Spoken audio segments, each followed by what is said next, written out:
नमस्कार, सत श्री अकाल, आदाब, गुड आफ्टरनून दोस्तों। निफ्टी के एनालिसिस में आपका स्वागत है।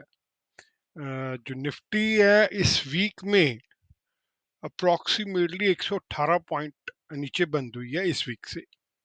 ये टोटल जो 4 वीक्स हैं, ये कुछ नेगेटिव सी कहानी सुना रहे हैं और इन 4 वीक में जो निफ्टी है 435 पॉइंट नीचे शेड हो चुकी है अपने इस हाई लेवल से 19,746 से। और अगर हम देखेंगे तो यहाँ से जब निफ्टी ने उछाल लेना शुरू करा, जो हमारा जून का महीना था, तो जून का जो स्टार्टिंग वीक था उससे जब उछाल लेना शुरू करा तो यहाँ तक का सफर उसका 1300 कुछ 1320 पॉइंट के करीब का था और जो पूरा गेन करा उसने उसने 1080 के करीब ये गेन करा है। तो आप 1080 में से अप्रॉक्सीमेटली 435 पॉइंट जा चुके हुए हैं। और अगर हम वीक में बात करें तो ये जो गैप अप था, ये गैप अप वो फिल हो गया, इसने फिल अप कर दिया। ये जो गैप अप था तो आज की जो जो ये वीक की कैंडल थी उसने फिल कर दिया। अब ये गैप अप बचा हुआ है। ये कहानी जो यहाँ से स्टार्ट हुई है ये है कॉर्पोरेट के रिजल्ट्स और अच्छा खासा जो प्रॉफिट्स का या जो हमारे जीएसटी का या इनकम टैक्स की कलेक्शंस आई हैं, ये इम्पैक्ट उन चीज़ों का आया है यहाँ पर जिसमें कॉर्पोरेट ने दिखाया है कि वो अच्छे से प्रॉफिट अर्निंग कर रहा है और कर भी रहा है। अब ये जो 4 हफ्तों से हो रहा है, तो यहाँ पर कह सकते हैं एक तो प्रॉफिट बुकिंग आ रही है, जो वीक बाय वीक जो मंथ के हमारे रोल ओवर्स होते हैं तो उनके हिसाब से यहाँ पे कुछ एक तो प्रॉफिट बुकिंग आई है। दूसरा, यहाँ से पैसा निकल भी रहा है। पहले भी हमने डिस्कस करा है कि जो एफएफआईज हैं अपना पैसा निकाल रही हैं, क्योंकि कुछ पोजीशनें बाहर की जो हैं, यूएस की हैं कंडीशनें, वो उतनी मजबूत नहीं है या उनकी इकॉनमी उतनी मजबूत नहीं है।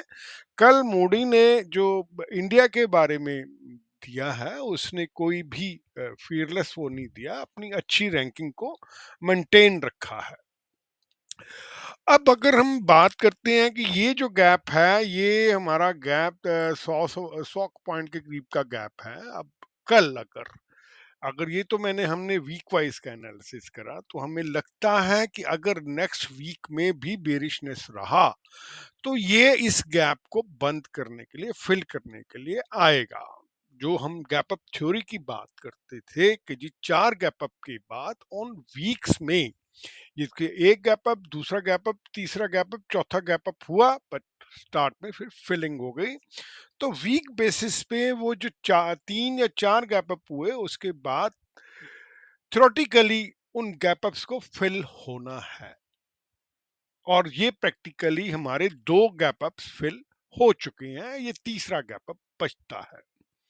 अब हम इसको डेली के एनालिसिस में देख लेते हैं। तो हमने डेली के एनालिसिस में आपको एक ट्रायंगल का बताया था, एक शॉर्ट वीडियो भी डाला था हमने ट्रायंगल का सोशल मीडिया के ऊपर कि हमें कुछ असेंडिंग ट्रायंगल दिख रहा है। ये यहाँ से डेली के बेसिस पे और ये 19,300 का मोटा मोटा या 19,000, हाँ 300 का एक सपोर्ट 310 पे बंद हुआ है, अपने सपोर्ट के ऊपर ही बंद हुई है निफ्टी। अब आने वाले कुछ दिन या कुछ वीक्स हमें कहानी कुछ और दिखा रहे हैं। अगर बियरिशनेस आई तो ये जो असेंडिंग ऑर्डर का हमारा प्राइस रेंज है 680 के करीब का है, तो कुछ अगला महीना या कुछ अगले वीक्स हमें डाउनफॉल दिखाते हैं तो ये काफी नीचे तक का डाउनफॉल दिखा रहे हैं। अगर ये इसको मीट करने आ रहा है तो अगर बियरिशनेस रहती है, कुछ मार्केट का प्रेडिक्शन चीजों का आप हमें टेक्निकल बेसिस पे लगाना पड़ता है। ऐसा हो सकता है कि एक दो दिन या एक आधा वीक यहाँ पर ये घूमता रहे और उसके बाद ब्रेक करे। या 1-2 दिन थोड़ा-सा ऊपर होने के बाद इसको तोड़कर ऊपर की तरफ जाए, तो दोनों तरफ की संभावनाएँ हैं इसमें। डेली के बेसिस में मैं अगर बात करूँ, तो दोनों तरफ की संभावनाएँ हैं, अगर यहाँ से देखेंगे तो 5 दिन ही लगे थे भैया यहाँ तक पहुँचने में। ये क्या था? 19 18,663 क्लोज़ था 18,691 पे, और ये जो क्लोज़ है 19,322 पे। तो कितने दिन? 1, 2, 3, 4, 5 हफ्ता ही लगा ना। तो मार्केट जो है वो अपने प्राइस एक्शन के साथ या अपने सेंटिमेंट्स के साथ चलती है। तो अगर बियरिशनेस आती है तो हमें ये नीचे का रुख कुछ वीक्स में दिखा सकती है मार्केट, और अगर बुलिशनेस रहनी है तो 19,300 के ऊपर सस्टेन करके इसको 19,500 का लेवल तोड़ना होगा, तो हमें थोड़ा सा जो बुलिशनेस है 20,200 की, जो हमें हमने पहले भी बताया था, वो भी कुछ वीक्स में या मंथ में दिखा सकती है, अगर एफआईआई का पैसा फिर दोबारा से इन्फ्यूज होना शुरू हो जाए। एक कंडीशन ये भी है। अब हम डेली के ऊपर बेसिस के ऊपर बात कर लेते हैं। जो मंथली कल का जो दिन था फ्राइडे का, पौने 2 बजे की कैंडल ने कुछ हलचल दी थी, नहीं तो पहले ही एक साइडवेज वो 200 300 से लेके 250 के बीच में ही घूम रहा था। इन पूरे दौरान में वही एक साइडवेज जाम, जो ट्रैफिक जाम होता है वो लगा हुआ था। यहाँ पर एक मूवमेंट जरूर हमें मिली है, जो कि 19,265 से लेके 19,100 पॉइंट की मूवमेंट मिली है 45 मिनट के अंदर अंदर, और फॉल भी अच्छा खासा अगले 1 घंटे में फिर दोबारा से फॉल आया, बट जो क्लोज है एवरेज बेसिस से 310 के पास हुआ है। अब अगर हम मंडे की बात करें, अगर मंडे को 19,300 के लेवल को सस्टेन करता है निफ्टी, स्टार्टिंग के कुछ